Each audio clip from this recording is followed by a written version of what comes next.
Now, paradigm shift is an enormous change. You go from being in an egg to being a chick. It's a huge difference.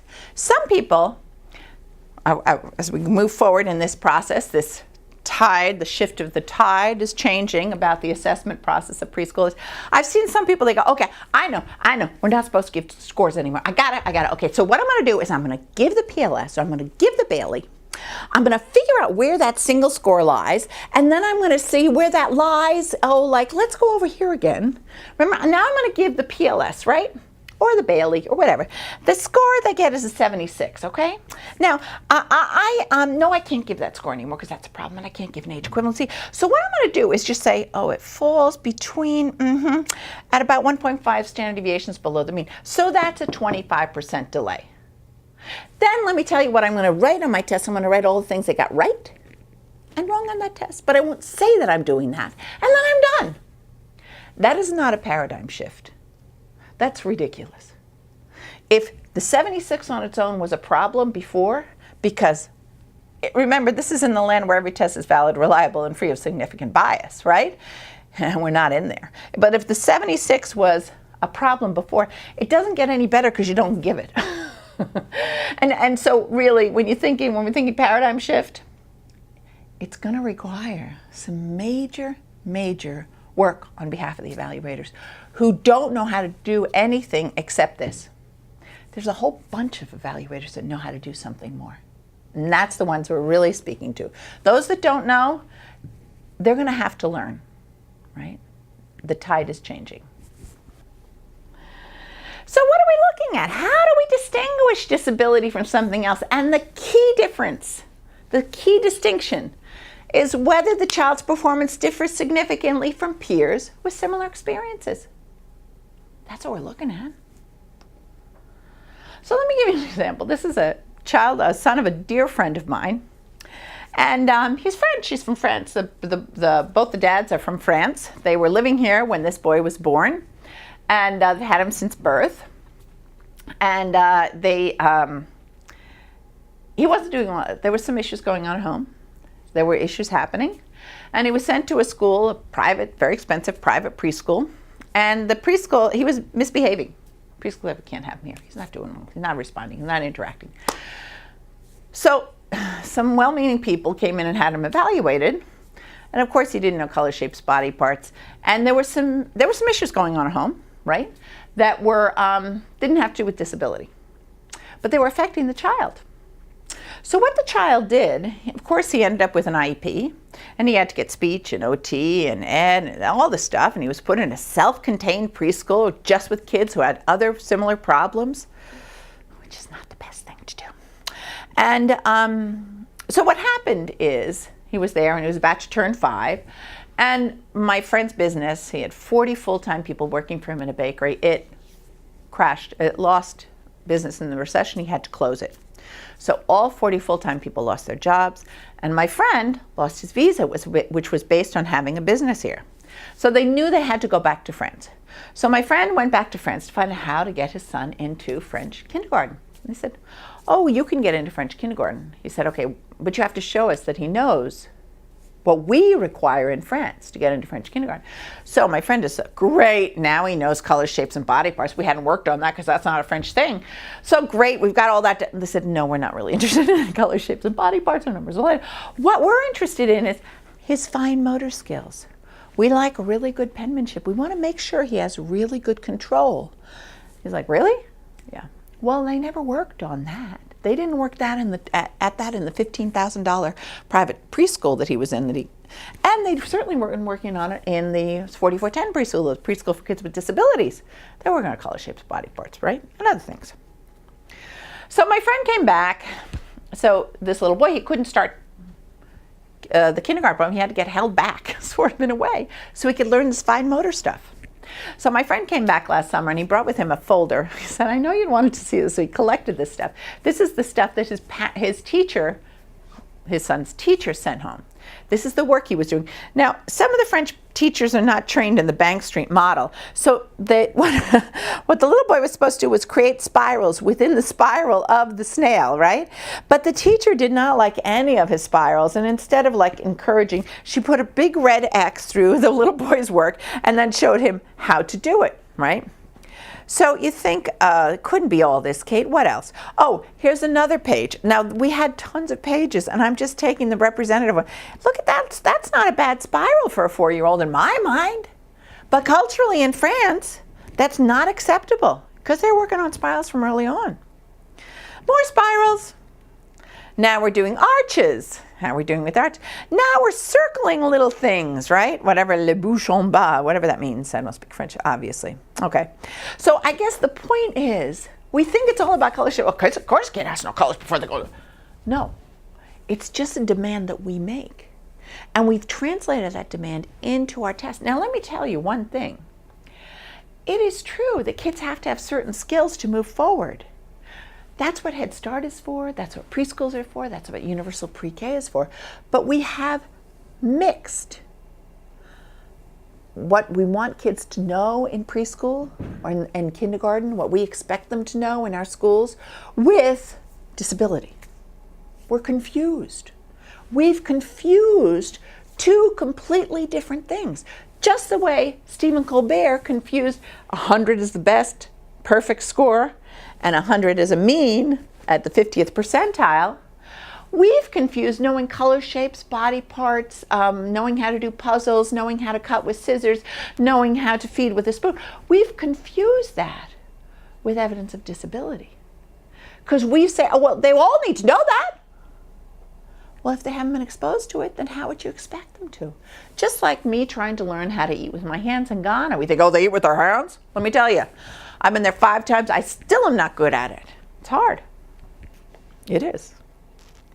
All right, so then I started looking at, let me see more about the WIPSI and the IQ test. So what are we looking at, Kate? Maybe you're just being an idiot about this stuff. So I started looking at the information subtest. Information is one of the requirements for IQ in the WIPSI. Okay, WIPSI stand for Binet. So I tried to change some of these items so people don't go crazy. So they give you a choice of 4 pictures, and they might say, show me where you wash your hands. And one of them might be something like a sink. It's not, but it could be. Show me what flies in the air. So you might have a boat, and you might have a plane, and you might have a car, and you might have a motorcycle, right? Well, the plane, you fly in the air. Okay, I kind of like those first couple of questions because they're about function. I like them. Then immediately they go into, how old are you? How old are you is one of the most culturally based questions you could have. Many cultures do not think it's the cutest thing when you go, I'm 2, I'm 1, 7, I'm 6, whatever. Do not think that's so adorable. If you go to Ghana, many kids don't know how old they are. But if you ask them, what day were you born of the week, every single child knows that. Because that's one of the ways you get your name in Tree culture, in Ashanti culture. And so everybody will know, and then it's transferred, generalized in Ghana, so virtually every kid, not in the in the north, which is the Muslim and it's very different kind of cultures, but in the south of Ghana, everybody's gonna know what day of the week were you born on. I bet most of you don't know what day of the week you're born on. If you were in Ghana, were you using the same kind of biases? Disability. Okay, so how old are you? Then we move into information on colors. Okay, I don't have to say much more. Days of the week, seasons, longest river, biggest. Now let me ask you, where do you learn colors, days? Do you naturally acquire it from your environment? It's something you're taught. If you go to a good preschool, you're taught the days of the week. If you watch Barney, you're taught the days of the week. We had Barney on all the time when Caitlin was little. Yes, I will admit it. She loved Barney. We had, how do you learn? Spring, summer, fall, winter. Is that a sign of cognition? If you're in a culture that focuses on that, or you're in a preschool that focuses on that, and you don't learn it over time, might be an issue. But we're not thinking about that in our tests. We're just assuming every kid has had the same prior experiences. No, the ERB and the WIPSI are the same thing, and everybody talks about trying to get into the preschools. What about these nonverbal tests? There's so much ways on the internet to find out how to test well on these ERBs so you can get into the, the best preschools. Look at this, an IQ block. Who's getting this stuff? Kids from Group B, if you remember that. This is advertised in the IQ game for children. These are all things to get them ready for their tests. My daughter had all this stuff growing up. Now, are we just talking about bilingual kids? I want to be 100% clear on this. The answer is no. As I said before, we in New York have had a lot of focus on bilingual kids. There's a lot of stuff in there. Why? It's because of the impact of the Jose P. case. The Jose P. case was brought decades ago on behalf of a class action on behalf of bilingual children with disabilities who are not getting the services they need.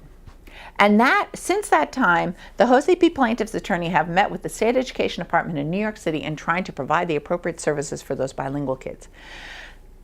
But we've forgotten about all the other, and we haven't forgotten, but so much of our focus is on bilingual kids. So what about our kids from Trinidad or Jamaica who speak a dialect other than the one that we're speaking now, and that's used by the evaluators on the tests? Remember that Congress says you have to make sure, prevent the intensification of problems associated with mislabeling among minority children. And more minority children continue to be served in special ed than would be expected from the percentage of minority students in the general population. Let's see what New York State, look at this. These have been in since 1997. Families from diverse cultures may expect certain skills to emerge at different ages. Could you read this with me? And may provide different experiences and materials for their children. Typical parent-child interactions and the interactions of children with peers and adults other than their parents also differ significantly between cultural groups as well as within a cultural group. We've got to think about culture, we've got to think about linguistic experiences and the impact of socioeconomic class. Now we're going to look at a video. This was done by Dr. Walt Wolfram. It's an old video. It was looking at a test called the Self-4. And it looks at how a child actually performs. It's a child who speaks the dialect of English called African American English. Now, it's a dialect, African American English. I just want to tell you, not every African American speaks it. There's many non-African Americans who speak it. It may be an unfortunate name, but you could call it Black American English, Black English Vernacular, African American Vernacular English, African American English. It's the name of the dialect used in the literature. So this child speaks African American English. She actually happens to be an African American, but not all African Americans speak it, and many non-African Americans speak it. I'm going to show you this video, and I want you to listen to the issues of dialect that come up on this grammar test.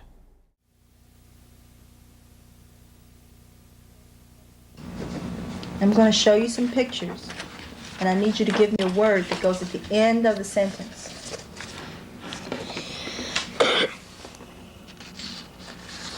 Let's take this one for example. Give me the word that goes at the end. This is a boy. This is a girl. Very good. Here's another one. This is a lady. This is a man. Okay, I think you've got it. As we go along, we're going to hear about 3 kids. We're going to hear about a boy named Matt, a girl named Anne, and a boy named Butch. Let's get started. Here is 1 dog. Here are 2. More dogs. Okay, just 1 word. Here is 1 cat. Here are 2 cats. Here is 1 watch. Here are 2 watch. Here is 1 tooth. And here are some mouth. Okay, and what's in the mouth? Some teeth. Okay. Here is a foot. Here are 2 foot. Here is a man, and here are 2 man. Right. Now, as you're going along, I'm just going to write down what you say, and I'm going to be doing that for all of the different things that we do. Is that okay?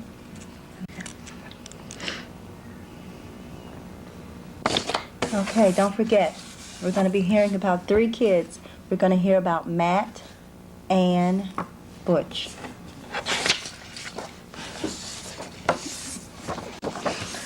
Okay, whose bike is this? It Matt. is... Matt. And whose bike is this? It is... Okay, the children's names were Matt and Butch. A. Okay, so whose bike is this? It is. A.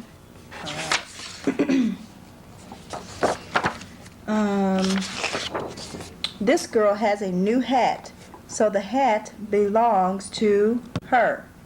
This girl has a new watch, so the watch belongs to. Her. This boy has some new skis, so the skis belong to. Him. And they all have a radio to share, so the radio belongs to all of. Them. Okay. Put these over here. This boy won a dog, so the dog is his. This man won a coat, so the coat is. His. This lady won a dress, so the dress is. Hers. And they all won a car, so the car is. His. Huh? There. Okay.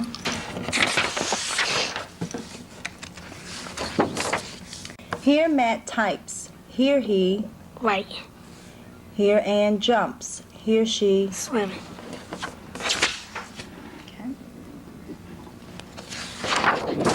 Here Matt is jumping a fence, and this is the fence that he. Jumping. Okay, he's already done it. He's done it over here. So now this is the fence that he. Jumped. Here Ann is climbing a ladder. This is the ladder that she. Climbed. Here Butch is painting a picture. This is the picture that he. Did. He. Finished. He. Done. He. Wrote. He is painting a picture, and this is the picture that he. Painted. Okay. Here Butch is writing a letter. This is the letter that he just. Wrote. Here Ann is getting a present, and this is the present that she just. Got. And here Butch is making an airplane. That's the airplane that he just. Finished. He's making an airplane, and this is the airplane that he just. Done. Okay.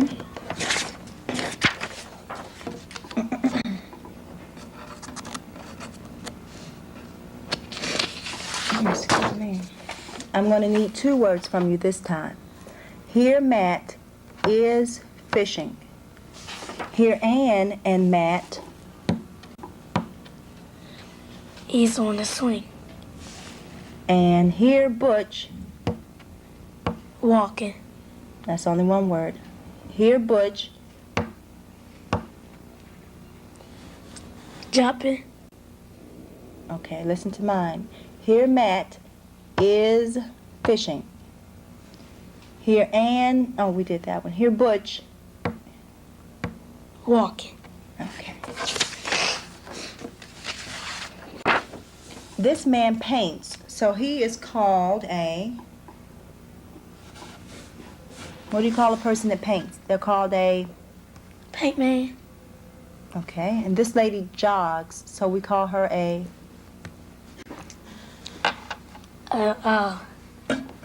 She runs, so we call her a. Runner. And this lady teaches, so we call her a. Teacher. Mother said, you can't eat because your hands have dirt on them. She could have said, you can't eat because your hands are. Dirty.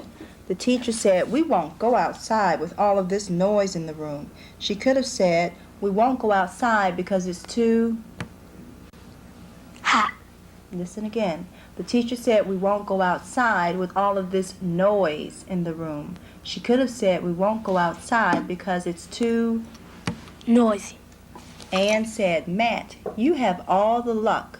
She could have said, Matt, you are very. Good. He found $1, so he is very. Very sad. That he found $1? Very glad. Listen. Ann said, Matt, you have all the luck. She could have said, Matt, you are very. Happy. Okay. This boy is a fast runner, but the boy who's in front of him is even. More face.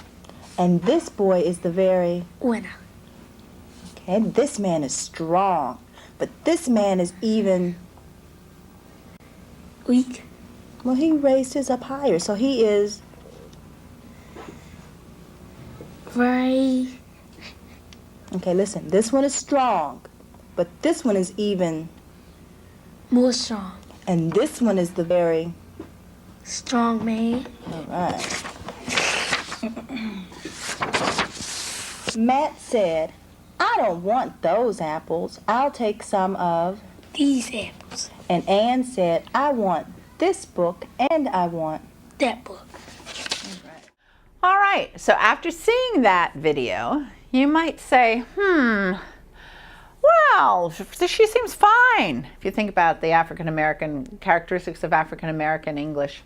But actually, if you score them according to the standard American English dialect that's used in the test, that's used for the scoring, that child comes out as moderately severely impaired. She's actually very typically developing. If you modify your scoring so it's consistent with African American English vernacular, she's typically developing. So you can see how important this dialect stuff is as well. And we're going to look tomorrow at some additional examples of dialect differences. But we're definitely not just talking about bilingual kids. And many of the examples that I've given you are about native English speakers.